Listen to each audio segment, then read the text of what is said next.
बिस्मिल्लाहिर्रहमानिर्रहीम। आज हम एक्सरसाइज 1.1 का क्वेश्चन नंबर 2 सॉल्व करेंगे। जिस तरह हमने पहले क्वेश्चन नंबर 1 सॉल्व किया था क्वाड्रेटिक इक्वेशन वाला, वो सिंपल हमने क्वाड्रेटिक इक्वेशन बनानी थी। लेकिन आज हमारा सवाल है, क्वेश्चन नंबर 2 है solve by factorisation.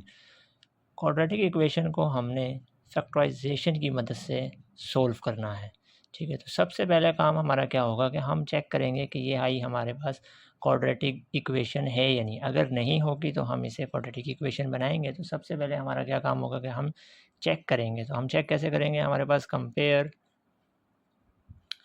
ax² plus bx plus c equal to 0, क्योंकि क्वाड्रेटिक इक्वेशन हमारे पास कौन सी होती थी, जिसमें सबसे पहले पावर x वेरिएबल की पावर 2 होती थी, फिर वेरिएबल की पावर 1 होती थी, फिर वेरिएबल नहीं होता था। इसके साथ जो a है, b है और ये c, a कोई भी नंबर हो सकता है, b भी कोई नंबर हो सकता है और c भी कांस्टेंट नंबर यहाँ आएगा यहाँ, लेकिन यहाँ पर वेरिएबल नहीं होगा। तो ये हमारे पास क्वाड्रेटिक इक्वेशन है। हमने इस क्वाड्रेटिक इक्वेशन से अपने सवाल को मैच करना है। आया ये इससे मैच हो रही है कि नहीं, हम देखेंगे। तो हमारे पास x² देखिए यहाँ हमारे पास मौजूद है और यहाँ पर हमारे पास दूसरी जो वेरिएबल है x है, वो हमारे पास उसकी पावर 1 होनी चाहिए। तो यहाँ पर देखें x की पावर 1 है, तो यहाँ पर देखें वेरिएबल मौजूद ही नहीं है। c है, c का मतलब खाली कांस्टेंट कोई ना कोई नंबर होगा। तो ये हमारे पास खाली नंबर है। ठीक है, तो ये हमारे पास क्वाड्रेटिक इक्वेशन मैच हो रही है। तो हम मज़ीद अपने सवाल को आगे बढ़ाएंगे किससे? अब हम फैक्टराइजेशन की मदद से सवाल को आगे बढ़ाएंगे। अब हमने क्या करना है कि अब हम अपने सवाल को एक दफ़ा कॉपी करेंगे।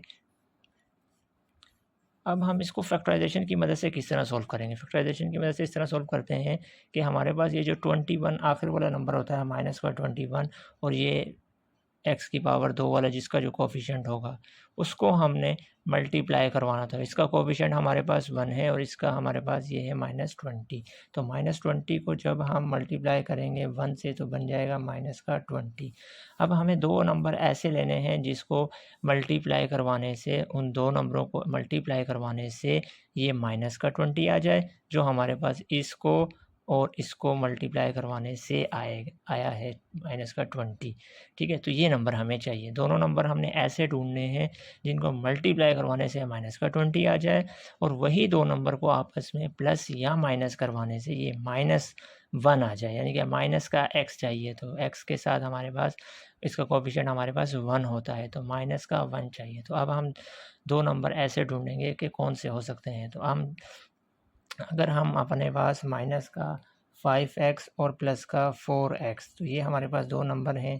इन दो नंबरों को हमने लिख दिया है। ये दो नंबर हमारे पास किसकी जगह पर आएंगे? ये जो दरमियान वाली रकम है इसकी जगह पर आएंगे। अब देखें, ये माइनस का 5 है और ये प्लस का 4 है। तो माइनस प्लस आपको पता है माइनस होता है, तो 5 में से 4 जाएंगे तो हमारे पास 1 बचेगा। 1 भी किसका बचेगा? माइनस का। तो हमें ये देखें -x ही चाहिए, तो -x हमारे पास बच जाएगा। अब इन्हीं दो नंबर को हम आपस में मल्टीप्लाई करवाएंगे। -5 को 4 से मल्टीप्लाई कराओगे तो 5 4 ज़ा 20 और माइनस प्लस माइनस, माइनस का 20। तो देखें माइनस का 20 हमें चाहिए था, यहाँ पर माइनस का 20, ये देखिए ये माइनस का 20 है। ठीक है, तो ये हमारे पास अब बैलेंस हो गई है। हमने ये दरमियान वाली जो मिडल टर्म होती है इसको ब्रेक करना होता है। तो इसको ब्रेक किस तरह करते हैं? दो नंबर हम ऐसे ढूंढते हैं जिनको आपस में ऐड या सब्ट्रैक्ट करने से दरमियान वाली रकम आ जाए और उन्हीं दो नंबरों को आपस में मल्टीप्लाई करवाने से ये आखिर वाला नंबर आ जाए। तो आखिर वाला नंबर हमारे पास -20 आया था, तो हमने -20 ला दिया है। ठीक है, तो ये हमारे पास फैक्टर बन गए हैं। इसी को हम कहते हैं फैक्टराइजेशन, मिडल टर्म को ब्रेक करने से। अब हम मज़ीद आगे करेंगे। अब हम मज़ीद क्या करते हैं? सिंपल काम हमारा ये है कि कॉमन लेते हैं। अब हम इसको और इस रकम में से, दोनों में से कॉमन लेंगे तो हमारे पास एक x कॉमन आ जाएगा इन दोनों में और एक x बच जाएगा। अब हमारे पास माइनस का हमारे पास सीधा माइनस आ जाएगा। एक x देखें यहाँ पर इसके साथ है और वो बाहर हमारे पास कॉमन में मौजूद है, तो x तो यहाँ से ख़त्म हो जाएगा, -5 खाली रह जाएगा, तो माइनस का 5 आ जाएगा। अब हमने इसको और इन दोनों में से कॉमन लेंगे, तो हम इन दोनों में से क्या चीज़ कॉमन आ सकती है? देखें x इसके पास है लेकिन इसके पास नहीं है, तो x तो कॉमन नहीं आ सकता। 4 है और ये 20 है। 4 के टेबल में देखें 20 भी आता है, 4 के टेबल में 20 भी आता है। ठीक है, तो 4 हमारे पास क्या आ जाएगा? कॉमन। प्लस का 4 हम कॉमन ले लेंगे और खाली इसके साथ x बच गया, तो x हमारे पास अंदर आ जाएगा। Minus sign as it is आ जाएगा। 4 बाहर कॉमन लिया हुआ है, 4 20 को डिवाइड करेंगे, 4 4 से, ठीक है। तो 4 के टेबल में 20 कितने टाइम आता है, 4 5 ज़ा 20 आता है, तो यहाँ पर 5 आ जाएगा, ठीक है। तो इक्वल टू 0। हमेशा आपने ये देखना है कि जो पिछला ब्रैकेट आपके पास आएगा x माइनस 5 का फैक्टर, तो यही इस ब्रैकेट में भी आएगा, और अगर नहीं आ रहा तो आपने कहीं ना कहीं मिस्टेक की है, तो ये आपने चेक करना है, ठीक है। तो अब हम दो ब्रैकेट जो सेम है उसको एक दफ़ा लिखेंगे, तो x प्लस 4 हमारे पास एज इट इज़, और x माइनस 5 हमारे पास एज इट इज़ हम लिख देंगे, ठीक है। तो अब हम क्या करेंगे, दोनों को हम इक्वल टू 0 के बराबर रखेंगे, तो x प्लस 4 इक्वल टू 0, तो हम x माइनस 5 इक्वल टू 0, तो x is equal to minus 4 और x is equal to plus का 5 है, तो उधर जाकर हमारे पास पॉजिटिव 5 हो जाएगा। तो ये हमारे पास दो फैक्टर आ गए हैं। क्वाड्रेटिक इक्वेशन थी हमारे पास, क्वाड्रेटिक इक्वेशन के ऊपर पावर के ऊपर क्या है, दो है, यानी कि इसके दो फैक्टर आएंगे, यानी कि दो आंसर्स आएंगे x के। तो हमारे पास ये देखिए दो आंसर हमारे पास मौजूद हैं, तो हम इसको सॉल्यूशन सेट के अंदर लिख देंगे, x is equal to minus 4 और x इज़ इक्वल टू 5, ठीक है। तो ये हमारे पास आंसर आ जाएगा। अब देखें हमारे पास दूसरा सवाल है। दूसरा सवाल हमारे पास बिल्कुल है, लेकिन उसमें ब्रैकेटें आई हुई हैं, तो हम सबसे पहले ब्रैकेटों को ख़त्म करेंगे, ठीक है। तो हम सबसे पहले 3y² इज़ इक्वल टू, ये y हमारे पास इस y से मल्टीप्लाई हो रहा है, तो हम इसको मल्टीप्लाई करेंगे y², और फिर इसी y को हम इसके साथ मल्टीप्लाई करेंगे, तो माइनस का 5y हो जाएगा। तो हम अब इसको क्वाड्रेटिक इक्वेशन बनाएंगे। सबसे पहले तो मज़ीद सिंप्लीफाई करेंगे, 3y²। अब ये y² इक्वल टू के उस तरफ है, तो हम इसको लेफ़्ट जानिब लाएंगे, तो साइन चेंज करके लिखते हैं, तो माइनस y² हो जाएगा। ये 5 माइनस का 5y भी इज इक्वल टू के उस तरफ है, तो हम इसको इधर लाएंगे, प्लस का 5y इक्वल टू 0। अब ये देखें ये वेरिएबल हमारे पास सेम है, y² और y² तो आपस में ये सब्ट्रैक्ट हो जाएंगे। तो 3y² में से एक y² हमारे पास निकलेगा, तो हमारे पास क्या बचेगा, 2y² प्लस का 5y इक्वल टू 0। अब देखें हमारे पास क्वाड्रेटिक इक्वेशन जैसी बन रही है, लेकिन इसमें कांस्टेंट नंबर मौजूद नहीं है, तो हमारे पास ये दो ही नंबर हैं, तो इसलिए हम इसको मज़ीद देखेंगे कि अगर कॉमन आ रहा है तो ठीक है, अगर कॉमन नहीं आता तो फिर हम इसके फैक्टर्स बनाने पड़ते हैं हमें, ठीक है। तो हम देखेंगे इनमें कॉमन क्या चीज़ आ रही है, तो y हमारे पास कॉमन आ रहा है, तो y हमारे पास कॉमन आ जाएगा, तो अंदर क्या बच जाएगा, 2y प्लस 5 बच जाएगा इक्वल टू 0। तो y इक्वल टू 0 हमारे पास एक आंसर हम ले लेंगे, y इक्वल टू 0 और 2y प्लस 5 इक्वल टू 0, ठीक है। तो अब हम क्या करेंगे, 2y is equal to minus का 5, तो कांस्टेंट टर्म नंबर जो है वो हम इक्वल टू के दूसरी जानब चला जाएगा, तो y is equal to minus 5 over 2, तो एक ये आंसर y का आ जाएगा। तो क्वाड्रेटिक इक्वेशन के हमेशा दो आंसर आएंगे, क्योंकि y के ऊपर स्क्वायर होता है। तो हमारे पास सॉल्यूशन सेट में क्या आ जाएगा, सॉल्यूशन सेट हो जाएगा, एक हमारे पास y इक्वल टू 0, तो एक हमारे पास -5/2, ठीक है। तो ये हमारे पास दो आंसर आ जाएंगे। अब हम चलेंगे तीसरे पार्ट की जानिब। तो तीसरा पार्ट हमारे पास देखें बिल्कुल क्वाड्रेटिक इक्वेशन गिवन है हमारे पास। पहले देखें x की पावर 2 भी है हमारे पास, x की पावर 1 भी है, फिर x मौजूद भी नहीं है, लेकिन सिर्फ अरेंजमेंट का फ़र्क है। तो हम इसे अपनी सिंपल क्वाड्रेटिक इक्वेशन में लेकर आएंगे, थोड़ी सी अरेंजमेंट को सेट करेंगे। तो अरेंजमेंट को कैसे सेट करते हैं, जो पहले पावर हमारे पास x की पावर 2 होती है वो हम सबसे पहले स्टार्ट में लिखते हैं, तो हम 17x² को पहले लिख देंगे, यानी कि इज़ इक्वल टू के बाद से शुरू करते हैं, जो पहली वाली रकम हमने पहले लिख दी। लेकिन अब देखें इज़ इक्वल टू के हम इधर जितनी वाली वैल्यूज़ होंगी वो हमारे पास सबके साइन चेंज हो जाएंगे। तो अब हमारे पास जिसकी पावर 2 होती है वो पहले आती है, अब पावर 1 वाली टर्म आएगी, तो पहली एक पावर वाली टर्म हमारे पास ये 32x है माइनस का, ठीक है, -32x, तो इसके ऊपर पावर 1 है, तो इसके साइन हम चेंज करके लिखेंगे, तो प्लस का 32x हो जाएगा। उसके बाद कांस्टेंट टर्म, तो यहाँ पर हमारे पास 4 जो है वो हमारे पास प्लस का है, तो यहाँ पर आके माइनस का 4 इक्वल टू 0 हो जाएगा, ठीक है। तो ये देखें हमारे पास कंपेयर करेंगे क्वाड्रेटिक इक्वेशन से, देखेंगे कि ये हमारे पास आया बन चुकी है। तो हमारे पास ax² plus bx plus c equal to 0। देखें हमारे पास x की पावर 2 भी है यहाँ पर, और x की पावर 1 भी है यहाँ पर, और देखें हमारे पास c जो है अकेला कांस्टेंट नंबर भी मौजूद है। तो ये हमारे पास क्वाड्रेटिक इक्वेशन से मैच कर रही है। तो अब हम क्या करेंगे, अब हम दरमियान वाली टर्म मिडल टर्म को ब्रेक करेंगे। अब हमें 2 नंबर ऐसे चाहिए जो मैंने आपको कहा था कि सबसे पहले हमने क्या करना होता है कि ये माइनस का जो 4 है ये इस x की पावर 2 वाले जो कोएफ़िशिएंट है इसका इससे मल्टीप्लाई करते हैं। तो -4 को हम 17 से मल्टीप्लाई करेंगे तो देखेंगे कि क्या आता है। तो हमारे पास -4 को हमने 17 से मल्टीप्लाई किया तो माइनस का हमारे पास 68 आ जाएगा, ठीक है। अब हमें क्या करना है कि हमारे पास 2 नंबर हमें ऐसे चाहिए जिसको मल्टीप्लाई करने से माइनस का 68 आ जाए, ठीक है। तो वही 2 नंबरों को हमने ऐड या सब्ट्रैक्ट करने से 2 नंबरों को से ऐड या सब्ट्रैक्ट करने से दरमियान वाला नंबर आ जाए। तो दरमियान वाला नंबर हमारे पास 32 है, ठीक है। तो अब हमें क्या करना है कि 2 नंबर ऐसे चाहिए कि जिनको मल्टीप्लाई करने से माइनस का 68 आ जाए, उन्हीं 2 नंबरों को आपस में प्लस या माइनस करने से प्लस का 32 आ जाए। तो अब हम क्या करेंगे, हमारे पास 2 नंबर ऐसे कौन से होंगे वो हम सोचेंगे, और वो किस तरह सोचेंगे, हम कैलकुलेटर से 1 से स्टार्ट करेंगे। 1 को हम मल्टीप्लाई करवाते जाएँगे उस नंबर से, 68 1 ज़ा 68, फिर 68 को 2 पे डिवाइड करेंगे तो देखेंगे कौन सा नंबर आ रहा है। अगर वो नंबर हमारे पास आ रहा है तो उसी को हम उसमें जो, अगर हम 2 को 68 2 पे डिवाइड करते हैं तो जो भी जिस पर भी डिवाइड हो रहा होगा तो वो नंबर हम उसमें 2 ऐड भी करेंगे, 2 उसमें 2 माइनस भी करेंगे। तो अगर उसमें हमारे पास बन जाता है नंबर 68 मल्टीप्लाई करने से 68 और उन्हीं में 2 नंबर ऐड करने और सब्ट्रैक्ट करने से 32 भी बन जाता है, तो वो हमारे पास बिल्कुल ठीक होगा।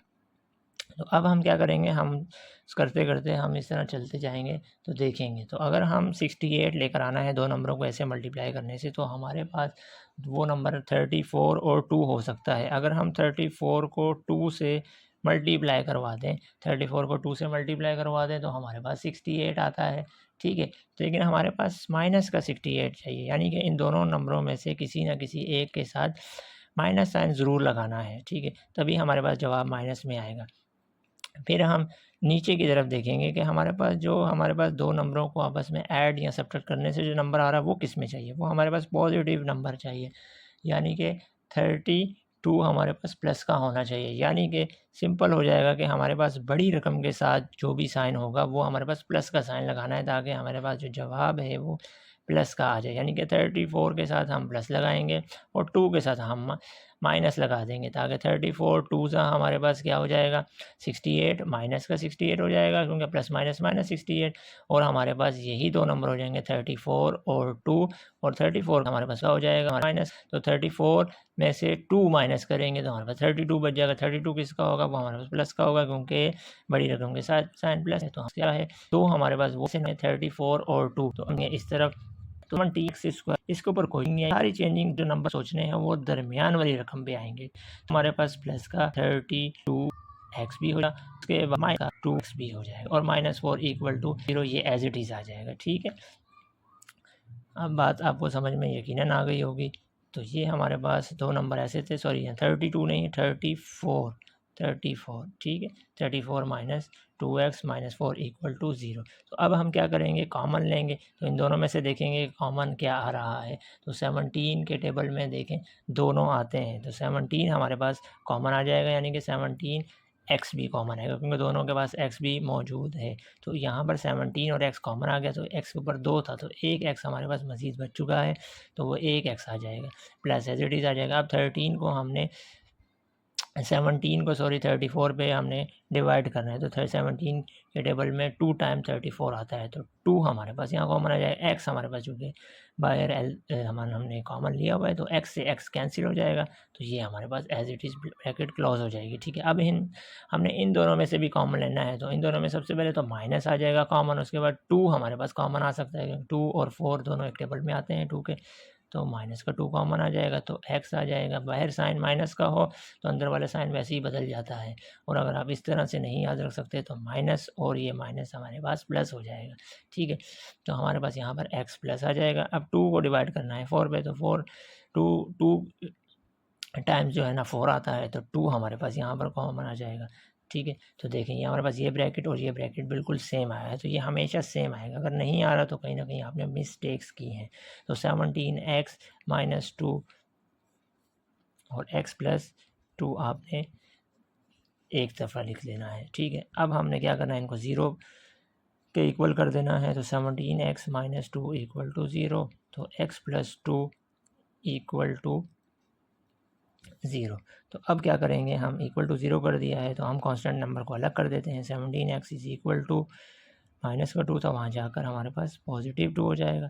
ठीक है, तो x is equal to minus का 2 हो जाएगा। ठीक है, तो ये एक आंसर तो हमारे पास x का आ गया, तो इसको भी हमारा आंसर ले आएंगे, तो x इज इक्वल टू 2/17 हो जाएगा। ठीक है, तो जब भी हम कोई वेरिएबल को अलग करना हो तो उसके साथ जो भी नंबर लिखा होता है, जिस तरह ये हमने इस वेरिएबल को अलग किया उसके साथ नंबर मल्टीप्लाई हो रहा है तो वो हमेशा डिवाइड में चला जाता है। तो ये एक आंसर हमारे पास x का 2/17 आ गया और दूसरा answer x is equal to -2 आ गया। तो सॉल्यूशन सेट भी हम इसका बना लेंगे, x इज इक्वल टू 2/17 और कॉमा माइनस का 2। तो इस तरह से भी हम इसका सॉल्यूशन सेट लिख सकते हैं। ठीक हो गया, उम्मीद है आपको वीडियो समझ में आ रही होगी। अब हम पार्ट 4 के जाने बढ़ेंगे। तो अब हम देखेंगे, सबसे पहले क्वाड्रेटिक इक्वेशन चेक करेंगे कि ये क्वाड्रेटिक इक्वेशन है या नहीं। तो देखें x की पावर 2 भी है, उसके बाद x की पावर 1 भी, और ये कांस्टेंट भी है, लेकिन ये इज इक्वल टू के उस तरफ मौजूद है। इसको हम इधर लेकर आएंगे तो ये हमारे पास बिल्कुल क्वाड्रेटिक इक्वेशन बन जाएगी। तो हम इसकी सॉल्यूशन के बाद शुरू करेंगे। तो एक्स स्क्वायर हमारे पास हो जाएगा माइनस का 11x हो जाएगा, और ये 152 इक्वल टू के उधर मौजूद है तो इधर आएगा तो माइनस का 152 हो जाएगा इक्वल टू 0। तो अब हमारे पास ये क्वाड्रेटिक इक्वेशन बन चुकी है। तो मैं कंपेयर करके नहीं लिख के दिखाऊंगा क्योंकि आपको मैंने ऊपर भी बिल्कुल लिख के दिखाई है। तो ये बिल्कुल मैच कर रही है, जिसकी पावर 2 है, फिर पावर 1 है और फिर कांस्टेंट नंबर मौजूद है। तो अब हम क्या करेंगे, दो नंबर हमने ऐसे सोचने होते हैं जिनको मल्टीप्लाई करने से ये आखिरी वाला नंबर जो है ये इसकी पावर 2 का जो कोफिशिएंट इससे मल्टीप्लाई करने से, तो ये माइनस का 152 जब इसके कोफिशिएंट 1 से मल्टीप्लाई होगा तो माइनस का 152 आएगा। तो अब हमने दो नंबर ऐसे सोचने हैं जिनको मल्टीप्लाई करने से माइनस का 152 आ जाए, और उन्हीं दो नंबरों को हमने आपस में प्लस या माइनस करने से दरमियान वाला नंबर आ जाए। तो अब हम सोचेंगे कि वो कौन से नंबर हो सकते हैं। ठीक है, तो अब हम देखेंगे कि हम दो नंबर सोचेंगे कि क्या हो सकते हैं। हमारे को करीब करीब रहना है, 11 के भी करीब करीब रहना है क्योंकि आपस में ऐड या सब्ट्रैक्ट करेंगे। तो हमारे पास वो नंबर हो सकता है 19 को अगर हम 8 के साथ मल्टीप्लाई करवा दें तो हमारे पास 152 बन सकता है। तो ये हमारे पास इसके फैक्टर्स बन जाएंगे। तो एक्स स्क्वायर हो जाएगा, उसके बाद माइनस का 19 एक्स हो जाएगा और उसका 8x माइनस का 152 इक्वल टू 0। ये मैंने आपको फैक्टर्स बनाने आपको मैं पिछली वीडियो में समझा चुका हूँ कि देखें माइनस का 19 है, ये प्लस का 8 है, तो माइनस प्लस हमेशा क्या होगा, माइनस होगा। 19 में से 8 निकालेंगे तो आपके पास 11 बच जाएगा, और 11 किसका बचेगा, माइनस का, क्योंकि बड़ी रकम के साथ साइन माइनस का, तो आपको -11 ही चाहिए था। अब -19 को +8 के साथ मल्टीप्लाई करवाएंगे तो माइनस का आपको 152 भी मिल जाएगा। तो ये देखें बैलेंस हो गई है। अब आपने क्या करना है, सिर्फ कॉमन लेना है। तो यहाँ पर हमारे पास एक इन दोनों वैल्यूज़ में से x कॉमन आ रहा है, तो आपने x को कॉमन ले लेना है। तो अंदर हमारे पास एक x अभी भी पड़ा हुआ है, तो एक x कॉमन बचेगा, माइनस अब 19 हमारे पास एज इट इज़ आ जाएगा। तो ये कॉमन ख़त्म हो गया। अब इन दोनों वैल्यू से भी हमने कॉमन लेना है। इन दोनों वैल्यू में से क्या चीज़ कॉमन आएगी, 8 कॉमन आ रहा है। देखें 8 के टेबल में 152 भी आता है, तो हमारे पास +8 कॉमन आ जाएगा, x माइनस, अब हम देखेंगे कि 152 को 8 से डिवाइड करा देंगे। ठीक है, 8 के टेबल में 152 कितने टाइम्स आता है, तो 19 टाइम्स जो है ना 152 आता है। तो ये आप अपने कैलकुलेटर में चेक करेंगे तो 8 19 152 आ जाता है। ठीक है, तो इक्वल टू 0 हो जाएगा। अब हम दो ब्रैकेटों में जो नंबर सेम है वो एक दफ़ा लिखते हैं, तो x + 8 इक्वल टू 0 कर देंगे, तो हमारे पास x माइनस 19 इक्वल टू 0 कर देंगे। ठीक है, तो अब हमने इक्वल टू के उधर कांस्टेंट को लिख देना है, तो x इज़ इक्वल टू, क्योंकि हमने x का आंसर निकालना होता है तो x को हम अलग कर लेते हैं। तो जब भी हम अलग करते हैं तो कोई नंबर हमारे पास मल्टीप्लाई हो रहा हो तो वो डिवाइड में चला जाता है, और अगर ऐड या सब्ट्रैक्ट हो रहा हो तो वो इज इक्वल टू की जानिब जाके साइन बदल जाता है। तो x is equal to minus का 19 है, उधर जाकर हमारे पास पॉजिटिव 19 हो जाएगा। तो ये देखिए, ये हमारे पास दो आंसर एक्स के दो आंसर आने थे और वो दो आंसर हमारे पास मौजूद हैं। तो इसका भी सॉल्यूशन सेट हम किस तरह लिखेंगे, इसी तरह x is equal to minus का 8 और 19। तो ये हमारे पास आंसर आ गया। अब हम करेंगे सवाल नंबर 5, पार्ट इसका 5 है। अब हम देखें ये हमारे पास क्वाड्रेटिक इक्वेशन है नहीं, लेकिन हम इसको सबसे पहले क्वाड्रेटिक इक्वेशन बनाएंगे। तो ये सवाल हमारे पास मोस्ट इम्पॉर्टेंट है, ये अक्सर पेपर में लॉन्ग सवाल भी पूछा जाता है, तो ये शॉर्ट सवाल भी पूछा जाता है, तो अक्सर ये लॉन्ग सवालों में आ जाता है। तो सबसे पहले तो हमने देखे ना क्वाड्रेटिक इक्वेशन बनानी होती है। तो हमारे पास पहले पिछले जितने भी सवाल हमने किए हैं वो सब की सब क्वाड्रेटिक इक्वेशन बनाई थी। तो हमने डायरेक्ट मिडल टर्म ब्रेक की, तो हमने डायरेक्ट मिडल टर्म ब्रेक करने के बाद हमने उसके फैक्टर्स बना दिए और हमारे पास एक्स के 2 आंसर आ गए। ठीक है, तो इस सवाल में हमारे पास क्या है कि देखें हमारे पास पहले तो ये क्वाड्रेटिक इक्वेशन नहीं, सबसे पहले हमने इसे क्वाड्रेटिक इक्वेशन बनाना है। तो ये डिनोमिनेटर इसमें गिवन है, तो हम सबसे पहले डिनोमिनेटर वाला काम हमने सवाल नंबर 1 में आपको बताया था, तरीके से समझाया था, ये आपको समझ होगा। हम उसी तरीके बिल्कुल करेंगे। सबसे पहले मैंने आपको क्या समझाया था कि डिनोमिनेटर हम बिल्कुल अगर हमारे पास मुख्तलिफ है तो हम बिल्कुल एज इट इज़ लिख लेते हैं। तो हमारे पास इसका एलसीएम एक्स और हम x+1 हमारे पास एक जैसा आ जाएगा। ठीक है, उसके बाद हम क्या करते हैं कि क्रॉस मल्टीप्लाई करते हैं, इसको हम इसके साथ मल्टीप्लाई करते हैं क्रॉस, और इसको हम इसके साथ मल्टीप्लाई करते हैं। ठीक है, तो ये हमारे पास एलसीएम लेने का तरीका है। तो ये x को इस x के साथ मल्टीप्लाई करेंगे तो हमारे पास x² आ जाएगा। ठीक है, तो अब हमारे पास ये x+1 और ये x+1 आपस में मल्टीप्लाई हो गया, हमारे पास क्या हो जाएगा x+1 का होल स्क्वायर। ठीक है, तो ये इस तरह बन जाएगा इज इक्वल टू 25/1 2, ये एज इट इज़ हमारे पास ये मौजूद रहेगा। ठीक है, तो अब हमारे पास ये देखें इस वाली वैल्यू को हम पहले सॉल्व करेंगे। तो ये देखें x+1 का हमारे पास होल स्क्वायर है, यानी कि a+b के होल स्क्वायर का फार्मूला लग रहा है यहाँ। तो हम इस फार्मूले को पहले ओपन करेंगे, तो पहली वैल्यू हमारे पास x² एज इट इज़ आ जाएगी। ठीक है, उसके बाद हमारे पास प्लस का साइन भी एज इट इज़ आ जाएगा। उसके बाद ये हमारे पास देखें ये फार्मूला लग रहा है a+b के होल स्क्वायर का। तो हमारे पास ये सबसे पहले फार्मूला क्या होता है a+b के होल स्क्वायर का, सबसे पहले हमारे पास a² आता है। ठीक है, तो a² हमारे पास यहाँ पर इस वक्त a हमारे पास x है, तो x का हमारे पास क्या हो जाएगा स्क्वायर हो जाएगा। उसके बाद हमारे पास +2ab आता है, तो +2 हमने एज इट इज़ रख दिया ab, तो a हमारे पास x है, b हमारे पास 1 है, तो x को 1 से मल्टीप्लाई करेंगे तो x हो जाएगा, यानी कि 2ab हमारे पास क्या हो जाएगा 2x हो जाएगा। ठीक है, उसके बाद b का स्क्वायर होता है, +b का स्क्वायर होता है, तो प्लस हमने एज इट इज़ लगा दिया। b हमारे पास क्या है 1 का स्क्वायर करेंगे तो हमारे पास 1 हो जाएगा। तो ये हमने फार्मूला इसका अप्लाई कर दिया। ठीक है, तो देखें a² प्लस 2ab, तो 2ab हमारे पास 2x को जब हमने 1 से मल्टीप्लाई किया तो 2x आ जाएगा। तो उसके बाद b का स्क्वायर होता है, तो b का स्क्वायर यानी कि b हमारे पास 1 था, 1 का स्क्वायर किया तो हमारे पास 1 ही आ जाएगा। ठीक है, ये हमारे पास एज इट इज़ रहेगा 25/12, और डिनोमिनेटर भी अभी बिल्कुल सेम रहेगा, लेकिन हमारे पास यहाँ डिनोमिनेटर मल्टीप्लाई हो रहा है, ब्रैकेट देखें ये x को इससे मल्टीप्लाई करेंगे तो x का क्या हो जाएगा स्क्वायर हो जाएगा, फिर यही x इसके साथ मल्टीप्लाई होगा तो हमारे पास x1 x हो जाएगा। ठीक है, अब जो सिंप्लीफाई हो रहा है हम उसको सिंप्लीफाई करेंगे। देखें x² और ये x² ऐड होकर हमारे पास क्या बन जाएगा 2x² बन जाएगा, प्लस का 2x एज इट इज़ आ जाएगा और प्लस का 1 एज इट इज़ रहेगा। ठीक है, is equal to 25/12 as it is रहेगा। अब हमारे पास ये x² प्लस x। ठीक है, देखें हम सब हमारा सवाल सिंप्लीफाई होता जा रहा है, लेकिन अब हमारे पास देखें फिर से वही सवाल बन चुका है जिस तरह का हमारा ऊपर था।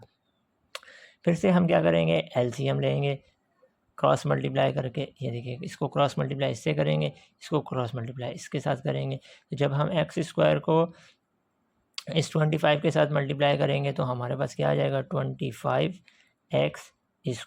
फिर ये x भी 25 के साथ मल्टीप्लाई होगा तो हमारे पास 25x आ जाएगा। ठीक है, तो ये रकम हमने मल्टीप्लाई कर ली। अब बारी इस 12 की इस पूरी रकम के साथ है, तो ये हमारे पास इक्वल टू 12 हमारे पास सबसे पहले इस 2 के साथ मल्टीप्लाई होगा तो 12 2 सा होता है 24x² बन जाएगा। फिर यही 12 इस 2 के साथ मल्टीप्लाई होगा तो 12 2 सा 24x हो जाएगा।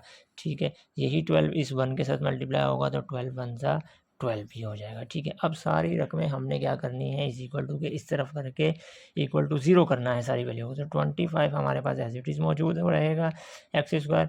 अब यहाँ पर x की पावर 2 वाली रकम इधर लेकर आएंगे, तो इधर लेकर आएंगे तो ये माइनस का 24x² हो जाएगा। ठीक है, उसके बाद प्लस का 25x एज इट इज़ रहेगा। यहाँ पर 24x प्लस का है तो इधर आकर माइनस का 24x हो जाएगा। ठीक है, तो ये हमारे पास यहाँ पर कोई नंबर नहीं है, तो ये प्लस का 12 है, इधर आएगा तो माइनस का 12 हो जाएगा, इक्वल टू 0 हो जाएगा। ठीक है, तो अब 25 में से माइनस का 24 हम करेंगे, माइनस करेंगे, क्योंकि देखें एक्स स्क्वायर और एक्स स्क्वायर सेम है, तो हमारे पास ये सब्ट्रैक्ट हो जाएंगे। 25 में से माइनस करेंगे 24, तो हमारे पास बचेगा एक्स स्क्वायर। ठीक है, उसके बाद हम 25 में से 24 माइनस करेंगे तो हमारे पास बचेगा प्लस का एक्स बच जाएगा, यानी कि खाली एक बचेगा। 25 में से 24 निकालेंगे तो हमारे पास एक बचेगा, एक हम लिखते नहीं है क्योंकि एक्स आ जाएगा प्लस का, बड़ी रकम के साथ साइन प्लस का है। ठीक है, उसके बाद माइनस का 12 हमारे पास एज इट इज़ रहेगा, इक्वल टू 0। अब हमारे पास देखें क्वाड्रेटिक इक्वेशन हमारे पास बन चुकी है। एक्स की पावर 2 है, फिर एक्स की पावर 1 है, और फिर एक्स मौजूद नहीं है, तो ये हमारे पास क्वाड्रेटिक इक्वेशन बन गई है। अब हम इसको फैक्टराइजेशन बनाएंगे, यानी कि इसके फैक्टर मिडिल टर्म को ब्रेक करेंगे। ठीक है, मिडिल टर्म को ब्रेक करने का तरीका मैं आपको पहले भी बता चुका हूँ, एक दफ़ा फिर बता देता हूँ कि माइनस का 12 और इस एक्स स्क्वायर के जो कोफिशिएंट होगा उसके साथ हम मल्टीप्लाई करवाएंगे, तो -12 इस 1 से मल्टीप्लाई होकर हमारे पास माइनस का 12 आ जाएगा। तो दो नंबर हमें ऐसे ढूंढने हैं जिनको आपस में मल्टीप्लाई करने से माइनस का 12 आ जाए। उन्हीं दोनों नंबरों को आपस में ऐड या सब्ट्रैक्ट करने से हमारे पास दरमियान वाला नंबर 1 आ जाए। ठीक है, तो वो हमारे पास कौन से नंबर होंगे, तो हम देखेंगे 12 किस टेबल में आएगा। 4 को अगर हम 3 से मल्टीप्लाई कर दें तो 4 3 ज़ा 12 भी होता है, और 4 में से 3 माइनस कर देंगे तो हमारे पास 1 भी आ सकता है। तो देखिए 4 को 3 से मल्टीप्लाई कर दिया तो हमारे पास 12 भी आएगा, -12। देखें हमारे पास माइनस का 12 चाहिए, तो इनमें से दोनों में से किसी भी एक के साथ हमने साइन माइनस का लगाना है, तभी हमारे पास -12 आएगा। तो नीचे हम चेक करेंगे तो वो जो हमारे पास 1 चाहिए वो हमारे पास प्लस का चाहिए, तो यानी कि बड़ी रकम के साथ हमेशा साइन प्लस का होना चाहिए। तो बड़ी रकम ऊपर कौन सी है, वो हमारे पास 4 ही है, तो इसके साथ हम 4 लगा देंगे। ठीक है, तो ये हमारे पास आ जाएगा माइनस का। ठीक है, अब हम चलते हैं अपने सवाल की तरफ। तो ये एक्स स्क्वायर प्लस का 4x माइनस का 3x माइनस का 12 इक्वल टू 0। देखें 4 में से 3 माइनस किए 1 बच जाएगा, 1 किसका आएगा, प्लस का, तो ये 1 ही चाहिए हमें प्लस का। 4 को 3 पे मल्टीप्लाई करेंगे, 4 3 ज़ा 12, और प्लस माइनस माइनस का 12 भी आ रहा है, तो ये देखिए हमारा बिल्कुल बैलेंस है। इस तरह ये बैलेंस होना चाहिए, ये नहीं कि आपने मिडिल टर्म दरमियान वाली रकम बैलेंस कर दी, आखिर वाली बैलेंस नहीं हो रही, तो ये आपका गलत होगा। ठीक है, अब हम दूसरे स्टेप में क्या करेंगे कि दोनों में से वैल्यू में जो चीज़ कॉमन आ रही है तो वो कॉमन लेंगे। दोनों के पास x है तो हमारे पास x कॉमन आ जाएगा, एक x बच जाएगा, प्लस का 4 एज इट इज़ आ जाएगा। x चूँकि बाहर मौजूद है तो उससे कैंसिल हो जाएगा, प्लस का 4 आ जाएगा। उसके बाद हमारे पास -3 देखें कॉमन आएगा, x इसके पास है लेकिन इसके पास नहीं, तो x नहीं आएगा। 3 के टेबल में 12 भी आता है, तो 3 हमारे पास -3 कॉमन आ जाएगा, अंदर क्या बचेगा x, माइनस का 12 है, माइनस साइन है तो बाहर भी माइनस है, तो माइनस माइनस प्लस हो जाता है प्लस, और 3 के टेबल में 12 कितने टाइम आता है, तो 3 4 ज़ा 12 आता है, तो 4 हमारे पास यहाँ आ जाएगा, इक्वल टू 0। देखें ये दोनों ब्रैकेटें हमारे पास सेम आई हैं, तो ये हमेशा सेम आएंगी। अगर आपकी सेम नहीं आती तो आपने यकीनन कहीं ना कहीं मिस्टेक की हुई है। अब हम क्या करेंगे, दो ब्रैकेटें सेम है तो उनको एक दफ़ा रख देंगे। ये हम कोई मसला नहीं है कि आप x+4 a पहले लिख दें या x-3 पहले लिख दें, कोई इससे मसला नहीं है। ठीक है, तो अब हम x+4 को इक्वल टू 0 की तरफ करेंगे, तो x-3 को भी इक्वल टू 0 की तरफ करेंगे। अब हमने x के आंसर निकालने हैं, तो x इज़ इक्वल टू -4 हो जाएगा।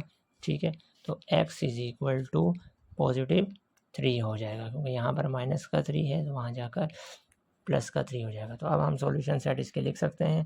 सॉल्यूशन सेट इस तरह लिखेंगे, x इज़ इक्वल टू -4 और x इज़ इक्वल टू 3। एक आंसर इसका -4 आया है, एक आंसर 3 आया है। तो ये इसके आंसर्स हैं, ये इसके हमने फैक्टराइजेशन की मदद से हमने सोल्व कर लिया है। तो अगर किसी को कोई चीज़ समझ में नहीं आई तो वो कमेंट में पूछ सकता है, और कोशिश करेंगे चैनल को सब्सक्राइब करें। जिस बच्चे को भी कोई कन्फ्यूज़न हो वो कमेंट में अपना मैसेज ज़रूर करें ताकि उसको मज़ीद समझाया जा सके।